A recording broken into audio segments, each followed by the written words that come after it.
So quick stop in the prosthetist office today, getting a new leg. Kind of the opposite speed of everything else that I've gotten done thus far, which have been about going faster, this, that, and the other, or being more capable. Actually, this leg's not very capable at all, but it's very convenient. They call it a slipper leg. You'll see it a little bit more. It's literally a leg where I won't have to have on any of the liner or any of that sort of stuff. Something I'll use around the house at night. But for me especially, I'm excited about having this thing so I don't have to crutch around getting in and out of like the ice tub or when I do sauna and that sort of stuff. So, like I said, I'll hop in and I will show you what we got going on there.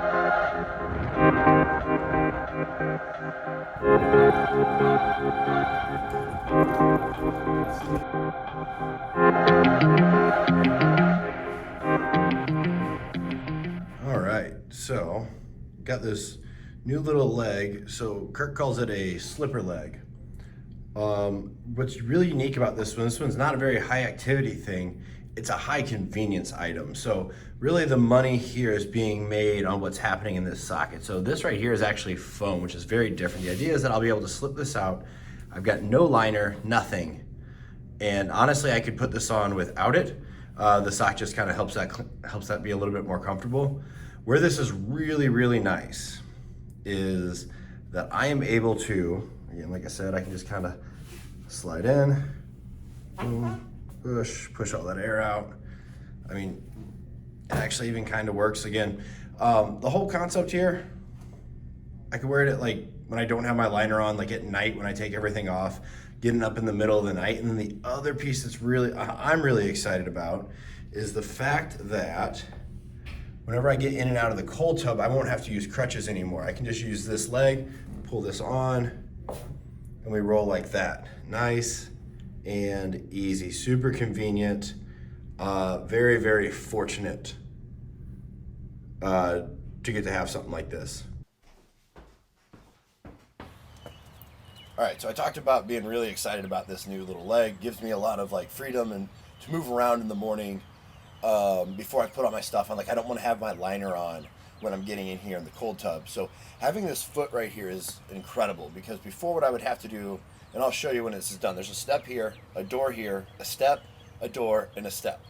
As an able-bodied person, you probably don't think about these things, but as somebody who's missing a leg, and my choice is to use a prosthetic or a crutch, well, crutching when I'm wet gets a little bit dicey. So getting this leg actually becomes a huge safety benefit for me. It allows me to move around in the morning much easier. Extremely grateful to have gotten this. So literally, like my new setup now is just so much easier. I can literally step in, slide my leg out, take off the sock, get the timer going, and here we are.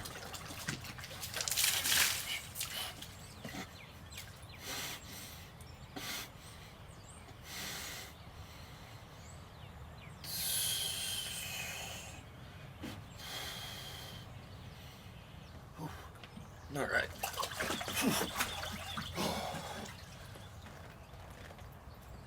All right, so like I said, I get my 3 minutes in. I'll still keep my chair out here, as that's going to be the easy way for me to transfer out. The other thing is I don't want to put my leg into this leg soaking wet like it is right now, so I'll get this guy moved out of the way. So just kind of drying off. So I'll make a point to get this nice and clean, nice and dry.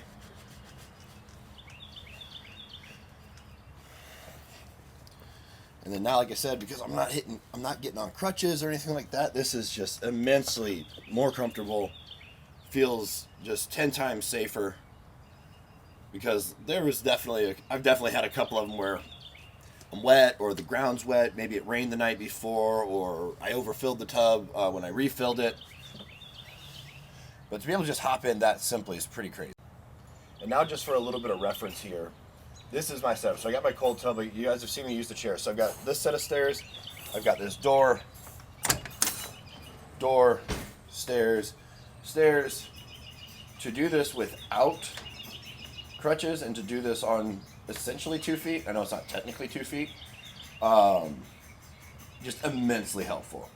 All right, guys, so you just saw me get a new kind of leg, so I thought I wanted to go ahead and answer one of the more common questions I've been getting already, which is how many legs do you have? What do they do? Something along those lines. And without any context, sometimes that's a difficult one to answer quickly and succinctly. So I think this is my best route. So we're going to start with the one you just saw me get, though. So there's nothing too crazy going on here. You've already got a little bit of a peek, but just now a isolated view. So on a prosthetic, you've got three basic components for a below the knee prosthetic, and above the knee is a very different scenario. It's a much bigger setup, much different. But we're gonna go with what I know. So you've got three basic components. You've got your socket, you've got your pylon, and you've got your foot. This is just a shell to its appearance, but it makes it fit a shoe a little better. You get more surface area on the bottom. It's a little more natural feeling as well. I've got some with the foot shell, some without. So when it comes to this one, this is actually my lowest level foot, and prosthetics are put into a 1 through 4 rating system, K1 through K4. K4 being the highest, most active, highest performing type leg. That's who it's intended to serve, and the activities it's designed to withstand and perform with. So this one is actually only a K2 foot. They picked a very light one because this is the least secure leg that I have. As you saw in the video, the design here is that I can just kind of slip in and out. And you're going to see here in just a little bit more of why that's convenient to be able to just slip right in, because this is not bare skin underneath. There are multiple layers happening under here that have to be taken care of just to put this one on. With the better performance comes a little bit more of this sort of stuff. So that's my slipper leg. Getting into another one that you've probably noticed. This is one that looks like if you see it, you sit there, okay, that's a running leg. This one's technically a hybrid, but basically yes. So the primary goal with this one, and this is a Oser Cheetah Explorer. So this is kind of like their running leg, but it's got this heel. When you've got like a running blade as a prosthetic, it's really designed to only have the front part of the foot per ideal running technique. We went with this one for me at the time because I was doing a lot of training where I'm mixing modalities. It might be some weightlifting here, some gymnastics there, and then we're going to go for a run. And we're mixing that up and we're moving back and forth. So this was the foot that would handle that the best. Other unique parts of this one is that it is a posterior mount. You'll see my other ones, they come through, they have that pylon. There's no pylon here. This foot is probably half the weight of this one, that one, and way less than half of this one. So it's very lightweight. Again, it's very dynamic. And the basic premise here, the most simple way I can put it, this is designed to return energy. It's designed to go forward and to move, be dynamic. If I'm doing like box jumps, this is the leg I want to be in. This is my ideal scenario. From there, we've got the next one that's definitely the... Nice. I was ready for that to be much louder and to be super bummed.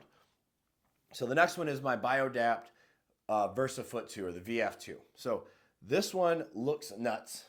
This is definitely my heaviest foot. And we get to talking about weights, like this one's probably about 5 or so pounds all, and that doesn't sound like a lot. It's much heavier than you expect when it's hanging away from you but connected to you. So this is not one that I want to walk around in all day. To be honest, my primary use and the primary stuff that I use this for is skateboarding. My understanding is that a lot of the development of this came from trying to create something that you could snowboard in better.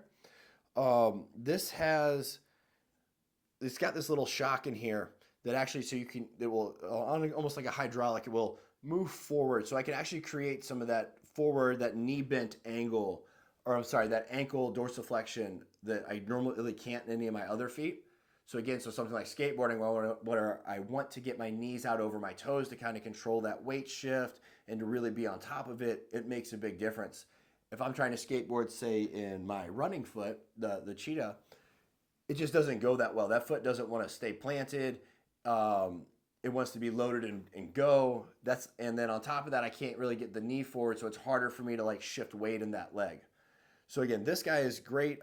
It was given to me by the VA whenever I started lifting again, and they were afraid I was going to break the other foot. It's a very heavy duty foot. To be honest, I have not really found my groove lifting in this thing yet. It's cool. It's got, the dorsiflexion. makes it really interesting. I just have, like I said, I just haven't really found my stride with this one in terms of lifting. Other people do. Honestly, I've seen better things and more, it be more valuable almost for some above knee amputees. They've, I think, done a little better with it than I have as a below knee amputee. And again, some of that's just time and reps. I'm sure at some point I will get this thing all the way figured out. It's extremely customizable in terms of like the response on the foot. There's a handful of different settings and knobs and switches back here. I want to say that it was like 18 different configurations. From there, this is the coolest, most unique foot I've got. That one looks the coolest. This was the coolest one though to me. Very early on, as I was starting to kind of get some stuff figured out, one of my people in the VA system came to me and was like, "Hey, we've got this idea for a foot that we could do." And they're like, "You're a big hockey fan." Or I was like, "Yeah, love hockey. I'm a big hockey guy. Have been for a very long time. Never really have gotten the opportunity to really learn to ice skate though. As a kid, I was very undersized. Not something my parents were even willing to entertain.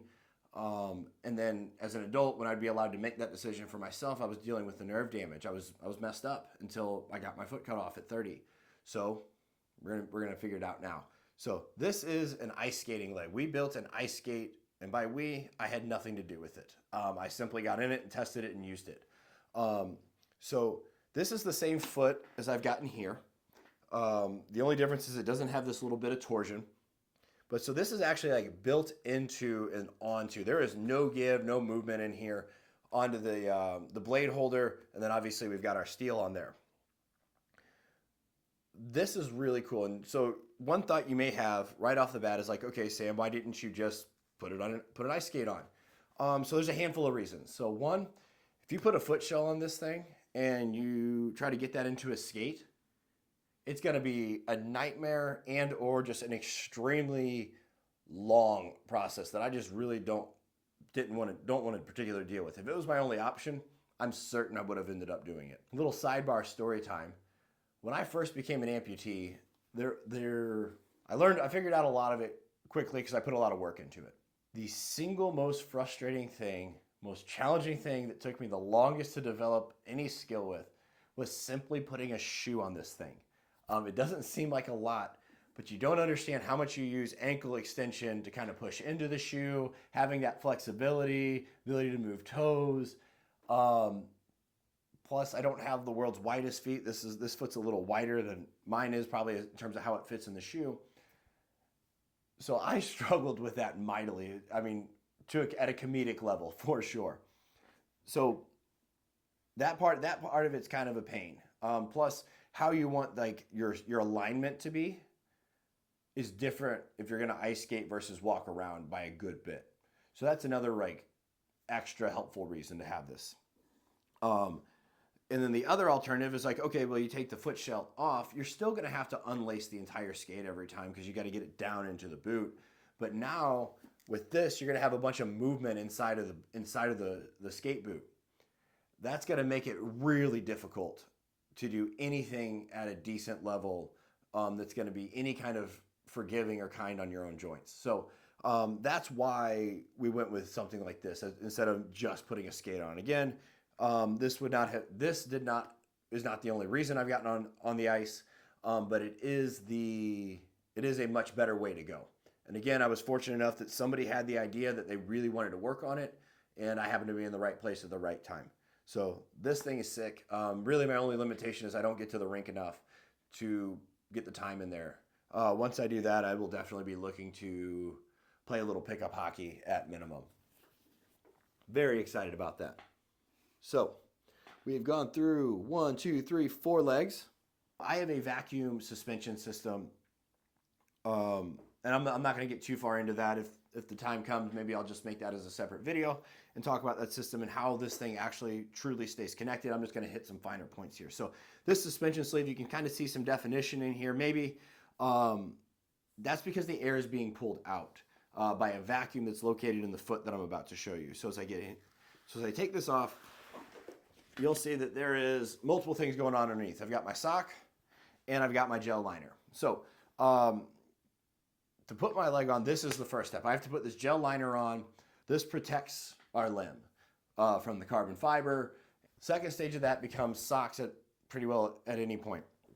So I told you as an amputee, my residual limb is in a constant state of atrophy, meaning no matter how perfectly this fits today, at some point it's not going to.